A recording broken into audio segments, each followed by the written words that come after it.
Hello, friends. It's me, Jordan, reporting from Let's Dig Into That. Today, JT and I are excited to share a conversation that we didn't think was even possible.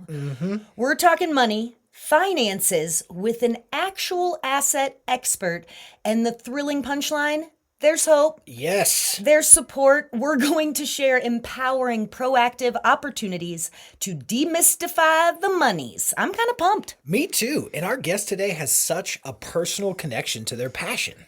That's right. Like Ed Vargo, guys, is the co founder and CEO of Burning River Advisory Group and EnlightenHer, a community focused on financial mentorship for women.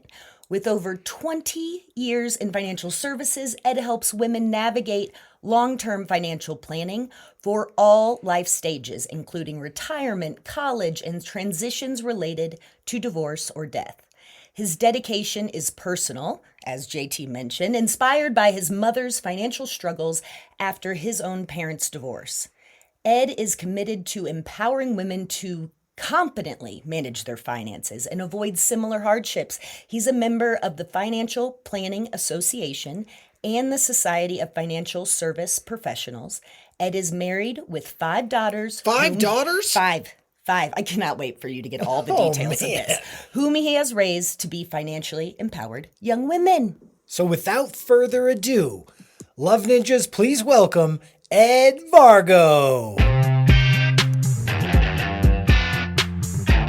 All right, everybody, our Love Ninjas, please welcome Ed Vargo to the podcast. Ed, thank you so much for being here. We are so excited you're here.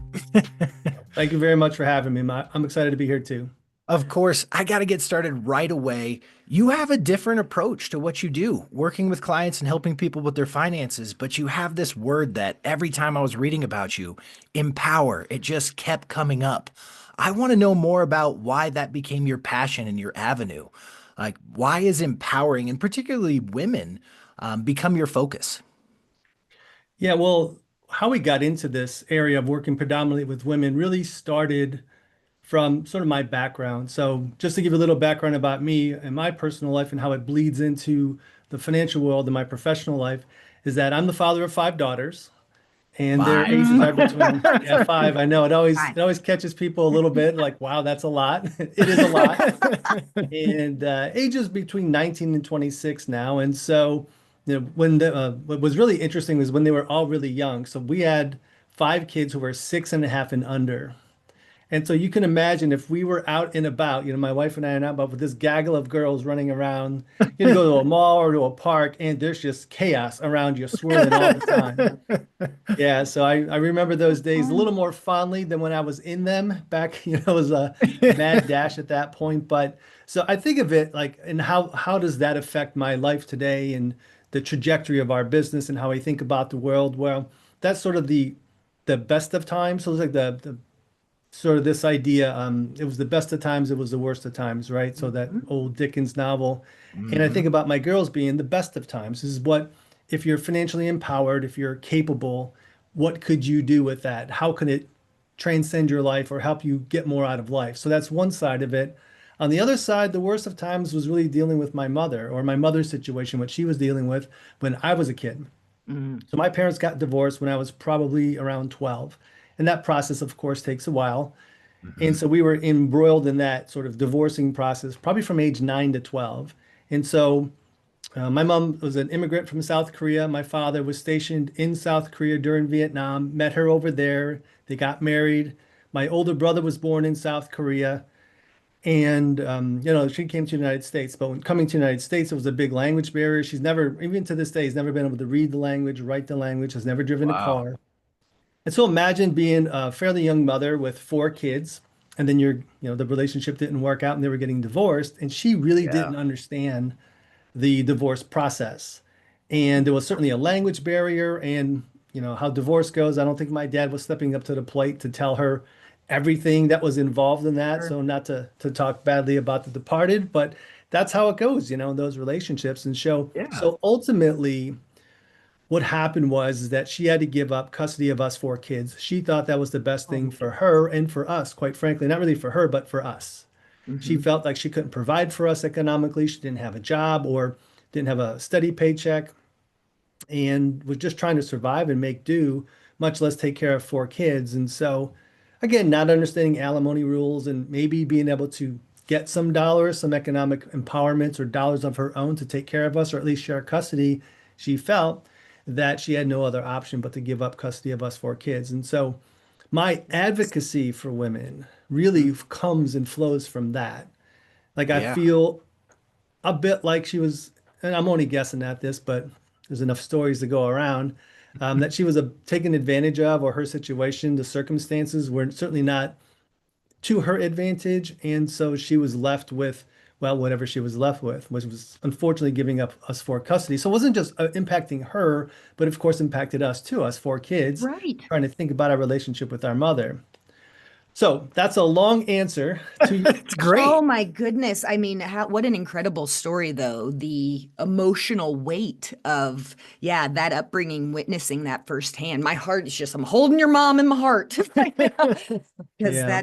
that's unbelievable. And it's just, it's so tough to talk about money. And this is a very extreme case of, yeah, the language barrier and the divorce process and all of that. But how do we, can you help us, please, try to disconnect that emotional response from money so we can just make it easier to talk about?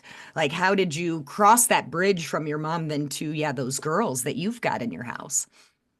Yeah, I think it's interesting when, of course, I'm in the world of finance. So talking about money is naturally what I do. So the barriers that others might have around talking to their family members, their kids, their spouses, I don't have that barrier simply because I'm around money all the time. It's normalized for me.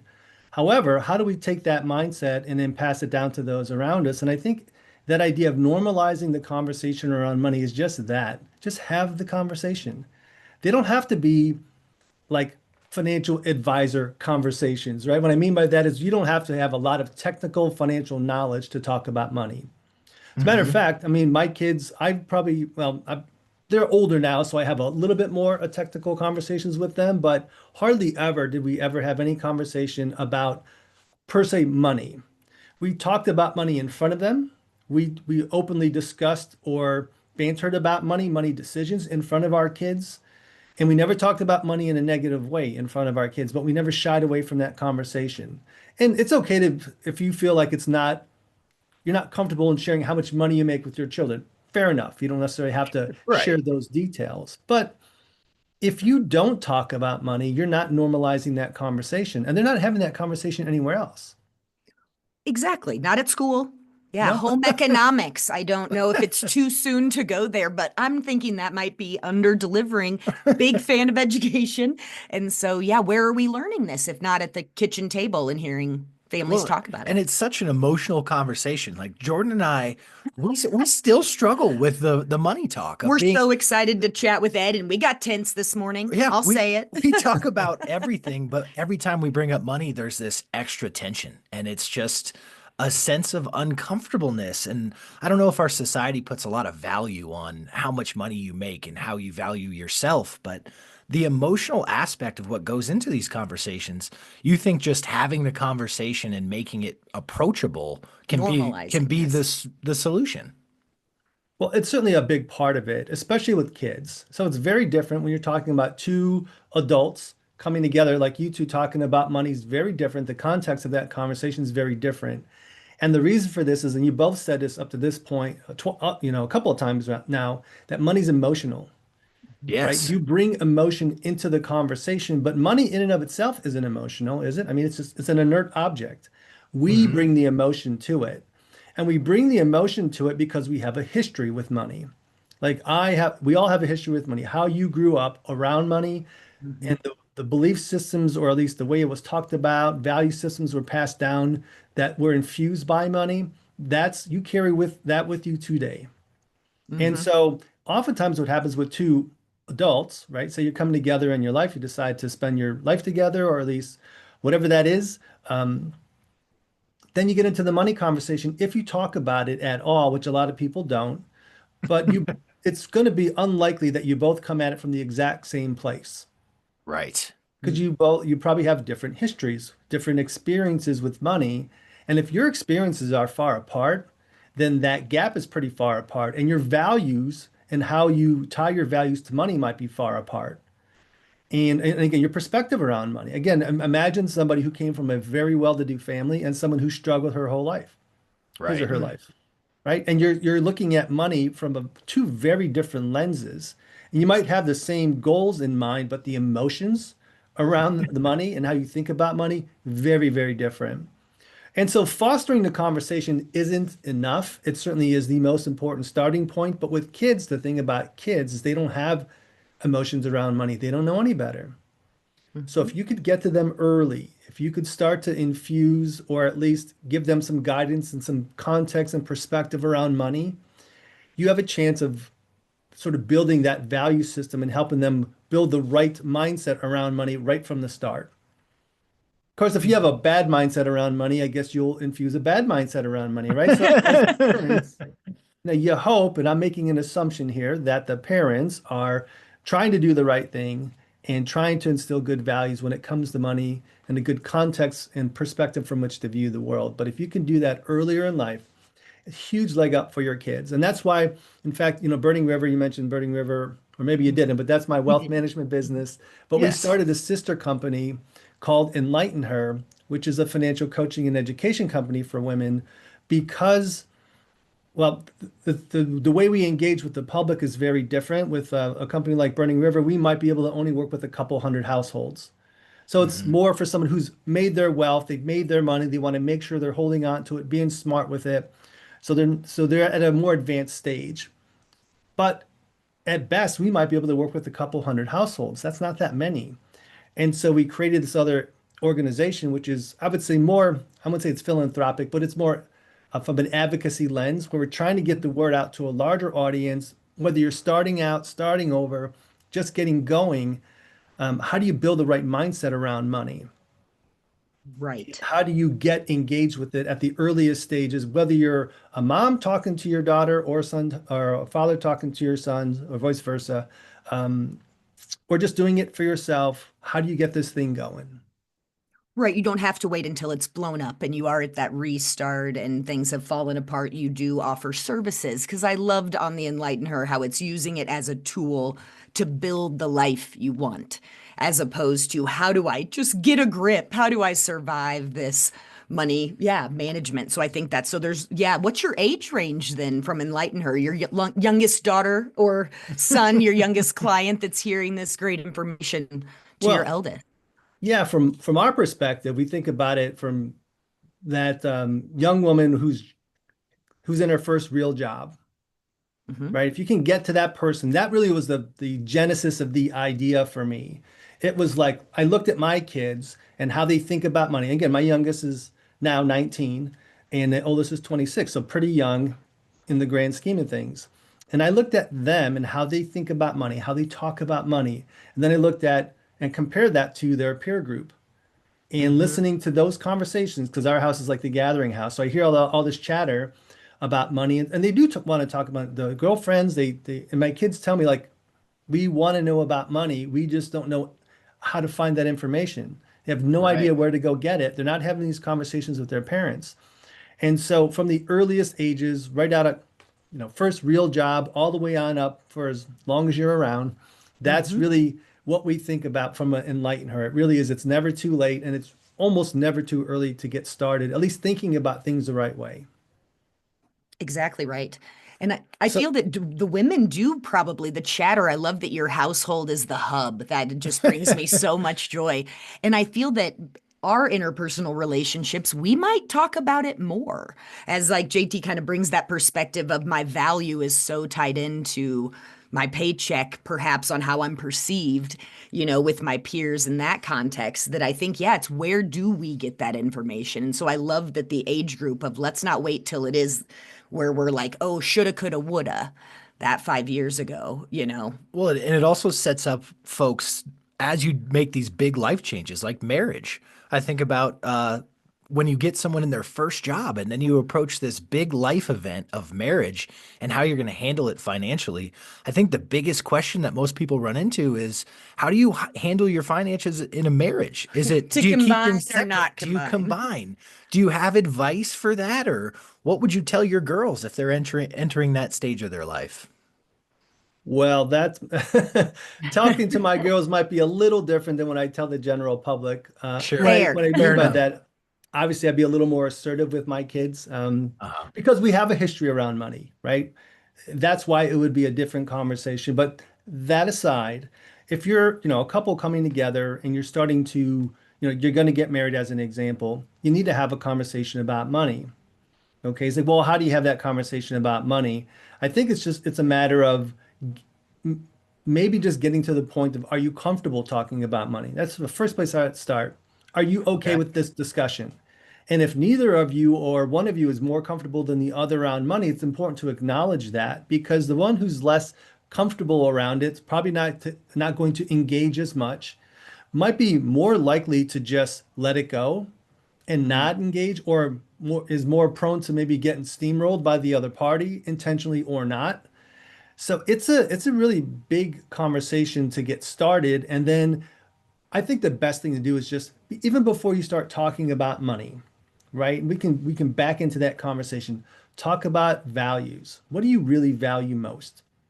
Hmm. And you could say, forget it from the context of money. I was going to say, what do you value most in the context of money? But just think about what's most important to you. It might be, we want to provide, I don't want our kids to struggle as they go to college because I struggled when I was in college.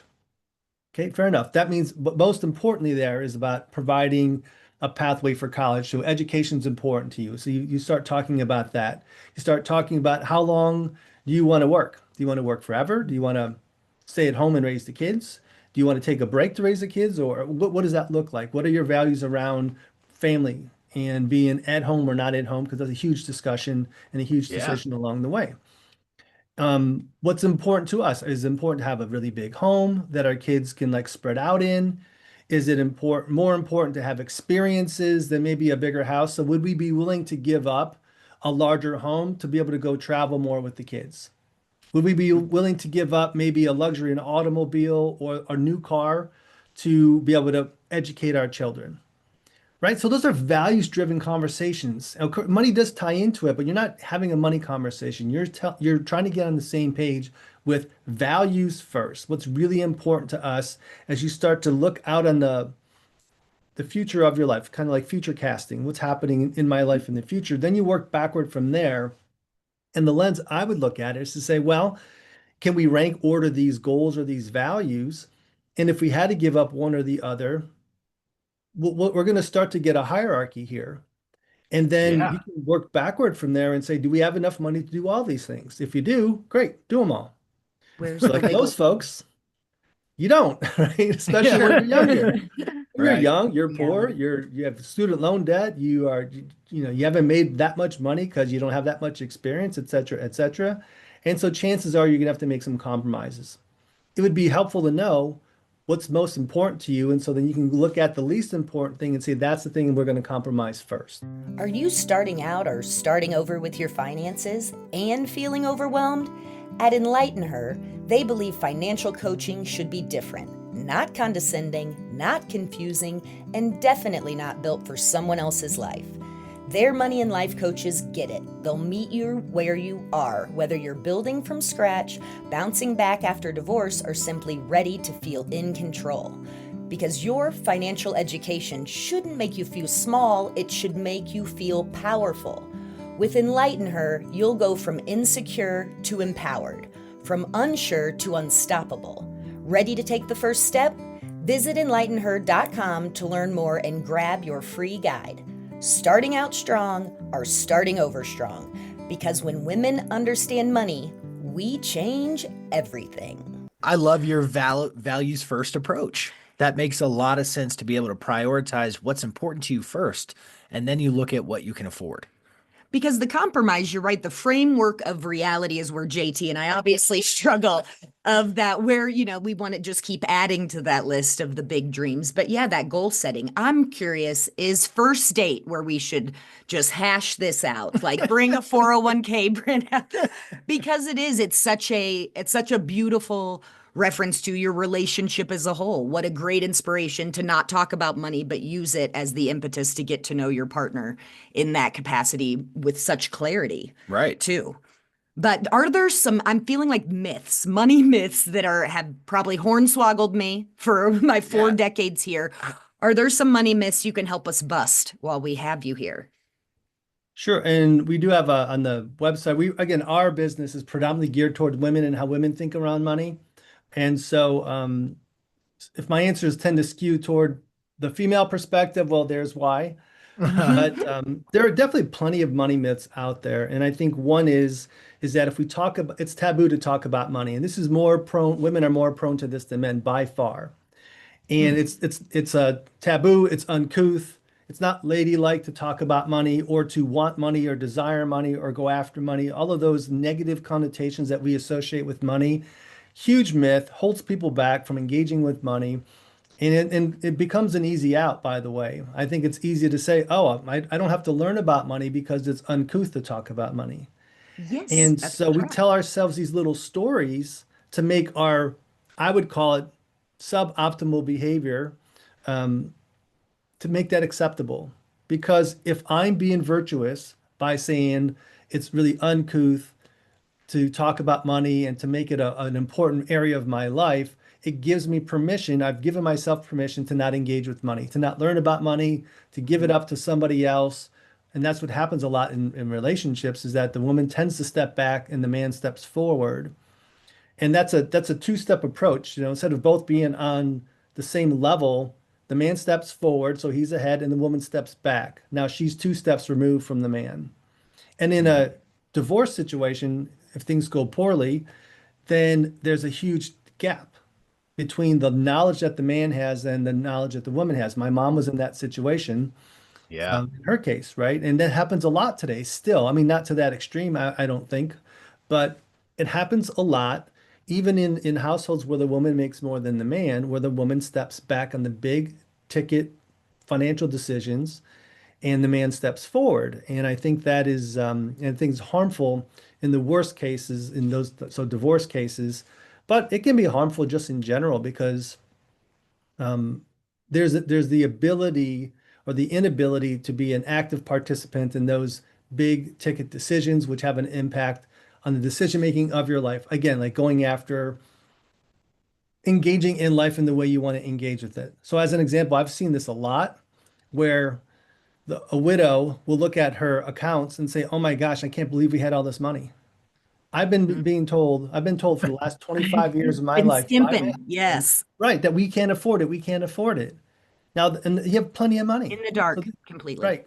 So this wasn't a case where there was no money, there was financial infidelity or anything like that. No, just the opposite. There was too much money and not enough living. And there's resentment that happens after that. The wife, the widow in that case, resents her husband because she's like, I've been living like this. We've been living like this, like Right. paupers for all these years. And now that I know this money's available, I can't spend it with the person I want to spend the most of my time with. So that's a very difficult realization to come to, and it could have all been avoided if there were real conversations had at the table. That communication, because it is like having the talk, getting that value assessment and kind of seeing where we can wiggle and goal setting for the future planning and whatnot.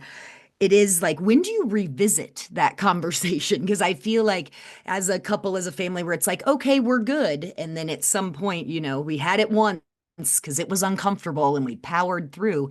And then it can, because this poor widow, sitting on this pile of money and missing the one that she wants to spend it on, that's so terrible. So, how often, in your professional opinion, should we step back in and revisit?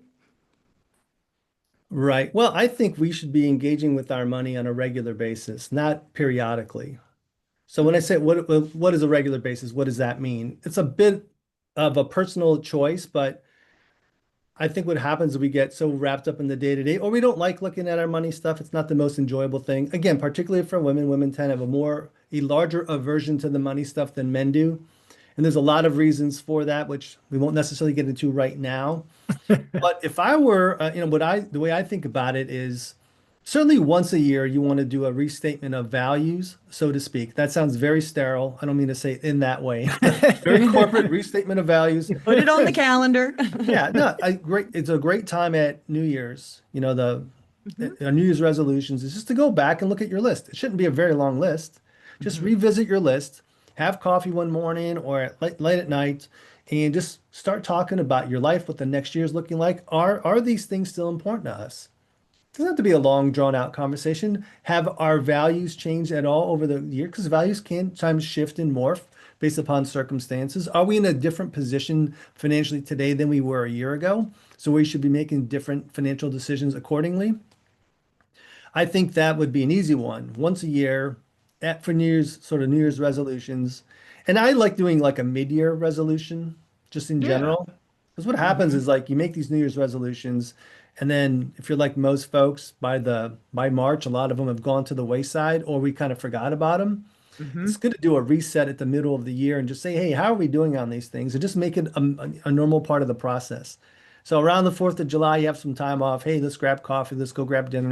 Let's look at these resolutions. Even if you just did it for yourself, I think it's a smart thing to do. But from a money value standpoint, minimum of once a year, I like doing a reset or a revisit at the middle part of the year. I love that. And then for your daughters in their age group, I just am so in five. Still, he said five daughters, guys. Like blown away. My mom has seven sisters, so I shouldn't Oh be my too gosh. shocked. Yeah, she's one of 11. And so, however, what is the advice for that? Because I just love that age. It feels like, the horizon is just limitless and so many options. What is the best advice? What can we do right? Male, female, regardless at that age, that early Yeah. 20s, first job, To start on the right financial mindset. How do we start at the right a place? couple things we could do right. Yeah. Yeah, yeah. Fundamentally, I think that kids need to have access to their own money early. So I Okay. don't know of an exact age. It could be 12 years old. It could be that young where you're basically saying, hey, I'm not giving you allowance. Not that I'm anti-allowance, but I like the idea of right off the bat. If somebody were to ask me, where does money come from? If my kids were to ask me, where does money come from? I would simply say, from work. You go to Hmm. work for it. Or if you are an entrepreneur and you have a rental real estate business, you might say from rental real estate. That's where money comes from, or from investments. Whatever your lens is. But for most of us, it's probably from work. We get it from work. And so if a Mhm. kid wants money, say, well, you can get money. You're 12 years old. You can make your own money. Just go to work for it. Hmm. And they're gonna say, well, what can I do? It's like, well, and how I think about in our household, we had like this spreadsheet of like chores because everybody had to do their own household chores. We Hmm. Mhm. really need a grid to keep track of everybody and what they're doing with five of them. But for those things that you don't get paid to do that, this is for the household, this is like for the greater good. And so, as being a part of the Vargo family, this is what you need to do as giving back to your family. However, if I needed them to do something or I wanted them to do something for me personally, let's say, I don't know, clean my car, wash my car is a great example, simple thing, then I would want to incent the right behavior and say, hey, you want to make 20 bucks? Go wash my car. I don't Hmm. Nice. care how good a job they did or whatever. The younger they are, the less I cared about the work that they were doing, and more associating. You get money for work. You get Hmm. money for work, and also when they work for it, they know they have to give up their time for that money. And so if they gave up their time or they had to work really hard for it, they're less likely to blow their money, right? Because then you can step in and say, hey, you have 60 bucks saved up. You want to go get a shirt for yourself that's above and beyond what mom and dad normally, pay Hmm. for. Well, it costs 40 bucks. So you can go do that. It's your money. But then you can say, just think about how long it took you to make that 60 bucks or that $40 you want to spend. You're gonna have Right. 20 bucks left, right? So you can have a conversation about money. So it's always a trade-off. I decide to spend $40 here. I can't spend it over there. So for them, it's understanding, look, I mean, yeah, you can buy this shirt. You already have enough shirts though. Hmm. You don't need this shirt. But if your friends want to go out to the movies next week and you only have 20 bucks and it costs you 30 bucks of whatever you want to do, it costs you more than you have, is that worth it? So now they have context from which to make those decisions, but they can't do that if they don't have their own money. It doesn't work nearly as well if they don't have their own money. Wow. Right, that empowerment piece is clutch to yeah, you're setting a healthy perspective example, and then they're deciding how to value how they want to spend that time has an opportunity cost and Yeah. I wish I had this sort of training. I am not someone who I would say is great with money. So my question to you is, when you don't have these habits established, how do you get away from these negative behavioral scripts and things that you've done wrong and really change your patterns? The meaningless spending kind of Yeah, like okay. how do you really start to determine what is meaningful spending versus something that's not serving you? Well, it's a big question, right? Yeah. Because you really need to get the information in a way that resonates with you. So, and you got to find those people. There's so much conversation about money out there, right? You can just Google, teach me about money, and you're going to get a million hits. There's so much. So it's hard because money is a ubiquitous topic. Every year, New Year's resolutions is about money and health. Every single Hmm. year. Those are the biggest hits, searches. And so it's not a matter of finding information, it's finding information that resonates with you. Okay. And the things we're talking about are harder to come by because these are psychological, behavioral things. And you don't hear most financial professionals, most people in my shoes as a financial advisor aren't talking about these things. They're talking about the technical side of finance, which is very important, but it doesn't really work or apply for someone who's just starting out or trying to build or make better habits. And so if you can't just hire a financial advisor to help do this stuff for you or to be there with you because it's too expensive to do that, where are you going to find the information? Well, it's hard. It's one of the reasons we started EnlightenHer. We're trying to bring this message out to the masses. And maybe the searches that you end up doing, you can do a different type of search in Google or in AI Hmm. these days. You could say behavioral Right. finance, making better financial decisions, finding a better financial coach or something like that. You gotta be careful with the financial coaches of the world, and this is not meant to be disparaging, but what's happened in the world of, you probably see this in your neck of the woods, anybody with a camera and a microphone can become an expert, Yes. Yes. which is a wonderful thing in so many ways. It opens up so many doors, but it also opens up so many doors for those who have a story, their own story to come out and say, I got out of debt. I paid off $30,000 in 6 months or whatever it is. And again, I'm not trying to downplay this, maybe a little bit, but Be wary. and Be they, wary is fair. right, because those folks are coming out and saying they're experts. And their experience, while meaningful to them, may not apply to a lot of others. And they don't have enough training and experience across the board of working with different types of people. And so the problem with, and that's, it's good because they're bringing awareness and a voice and their marketing's good. And it's good because we need, this sort of edutainment, education, but entertainment at the same time. Finance doesn't really work that way. I mean, how many entertaining financial sites are there?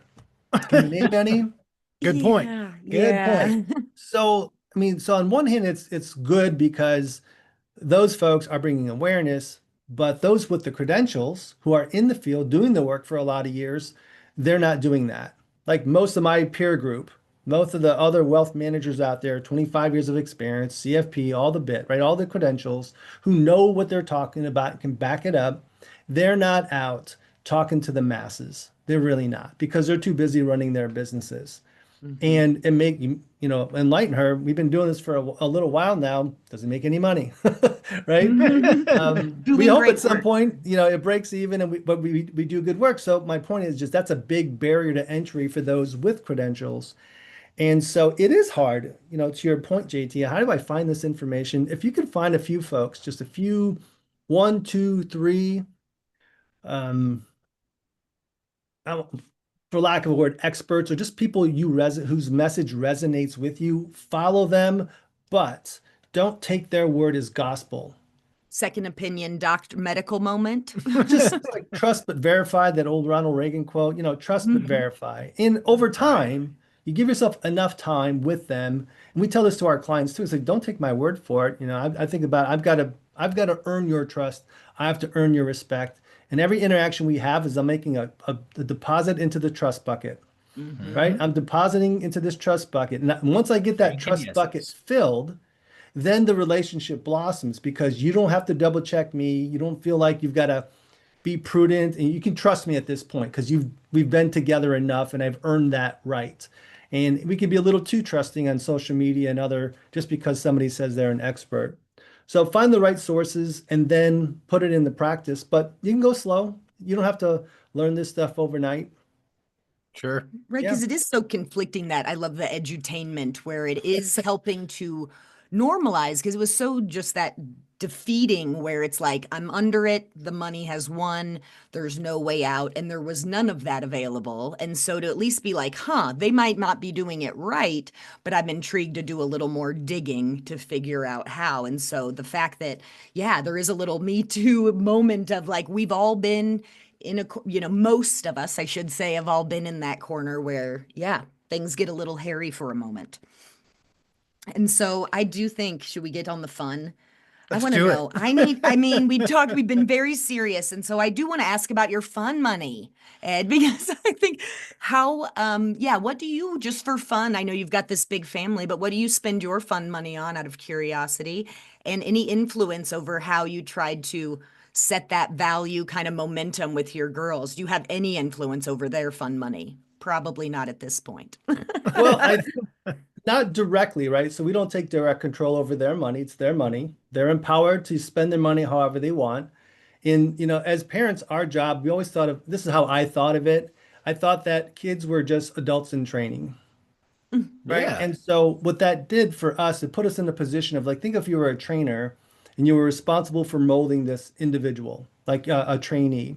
So you would walk them through the steps, you would guide them, show them, demonstrate, whatever it takes, because at some point you're going to let that person go out on their own, and you hope you've trained them enough so they can make the right decisions in the right way in the moments when you're not there. And that's our job as parents, right? We hope that we instill the right value system because when we're not there, which is going to be most of the time, that they do good things, they make good decisions. And if they make mistakes, which they inevitably will, that they deal with those mistakes the right way, head on, accept them, and then move forward and learn from it. And so when it comes to the fun side of things, we've always believed first out of necessity and then out of just a true value decision that experiences over things. When we have all these That. kids, we Mhm. didn't have that much money, right? We were kind of struggling like every other parent, and we didn't have a whole lot of money to go out and buy a bunch of stuff and to go to expensive places and restaurants and otherwise. And so we did a lot of stuff that was inexpensive for a large family. When you have a large family, you do learn to become frugal or savvy about how you spend money. Mhm. So we did a lot of things together. So there's a bunch of museums in the Cleveland area. We're very fortunate. So we would buy a family membership. So one price gets all seven of us in, very economical. But that's doing something. We didn't buy something for them.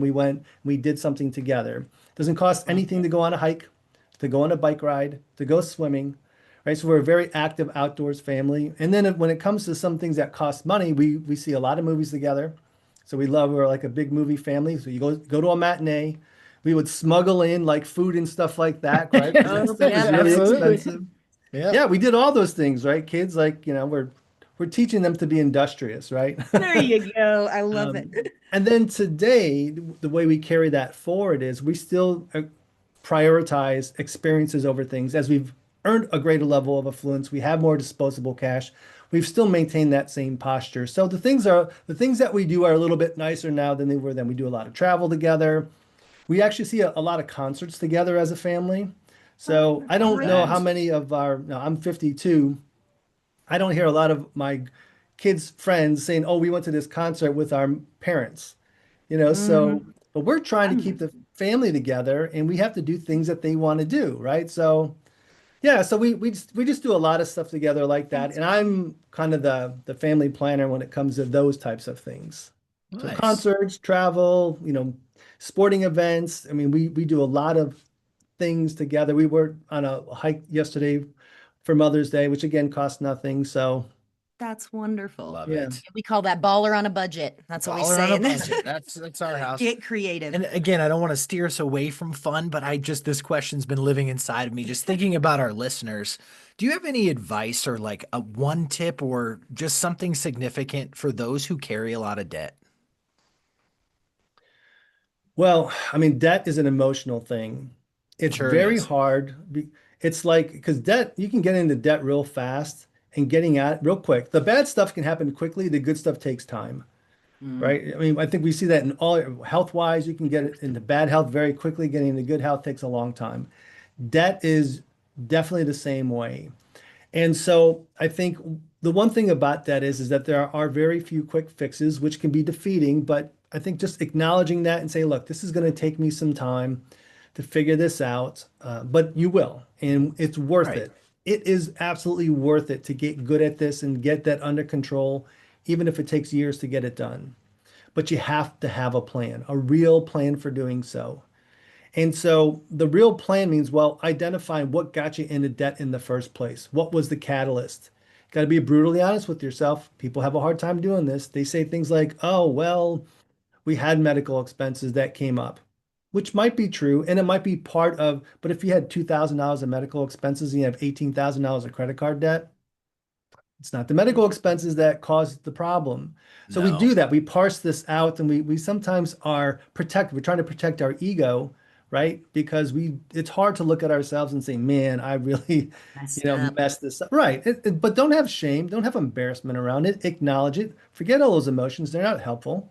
It's just about here's where I'm at right now. This is my mentality in life in general. I have a don't look back mentality. Okay, I'll look back for a second to learn from the experience, and then it stays there.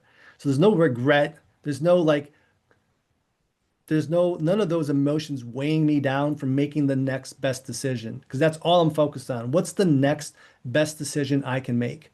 And if you can Solution take that focused. mentality into debt and saying, okay, I need to have a plan for this. I've looked back to say, how did I get here? What caused this? So I don't make that same mistake again. Now let's put this plan in place to try and get out of it.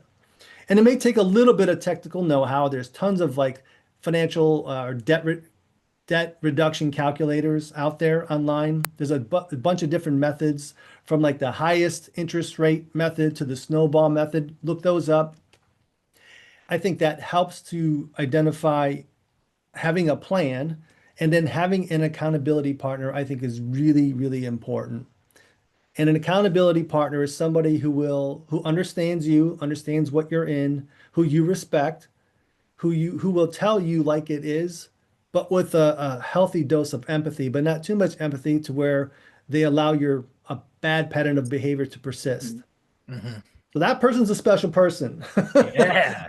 That's great Yes, advice, though, that because is you're really right. I'm nice. just lying to ourselves and then attaching that self-loathing with carrying around this debt as opposed to, yeah, putting it on the table and finding a wingman of support. That's Yeah, our huge. podcast has a similar sort of sentiment. We call it only forward as opposed to, don't look back. We say only forward because again, solution focused is how you can we're all about sort of getting rid of that shame and that embarrassment. And so I'm so glad you brought that to light.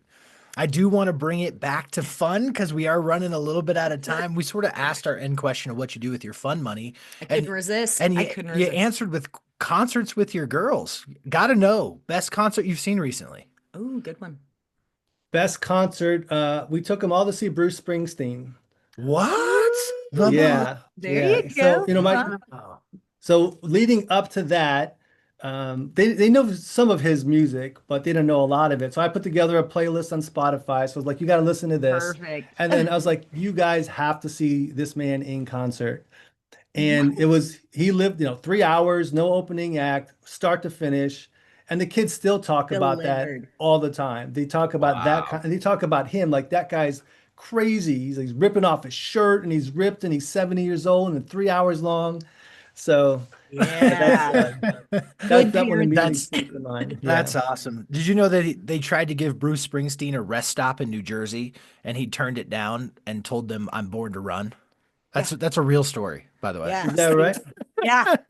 The rest Wow. stops are all named after, yeah, After famous famous folks in New musicians. Jersey. That's Yeah. right. Well, I have to thank you for the generational work that you've done of your childhood to how you have provided the world with these strong women that are going to go out and do good and have this financial education and not giving your girls that self-protective, it's going to be hard and like, wow, that's really yes, amazing what thank you you've for done. what you do. Yep, Well, really thank you. It's certainly a proud. labor of love. I'll say that. Well, Right. this has been truly special. Thank you so much for joining us, Ed. We really appreciate your time. Absolutely. Keep doing what you're doing. And we will find you on Enlighten Her. Thank you. Thanks again for having me. I appreciate it. If you enjoyed this conversation, it would mean the world to us if you had a second to share this episode or your favorite episode. If you haven't already, please subscribe or follow on the homepage at letsdigintoThat.com or wherever you find your podcast. Thank you, Love Ninjas. The impact of your support is greater than you could ever imagine. Thank you, thank you, thank you.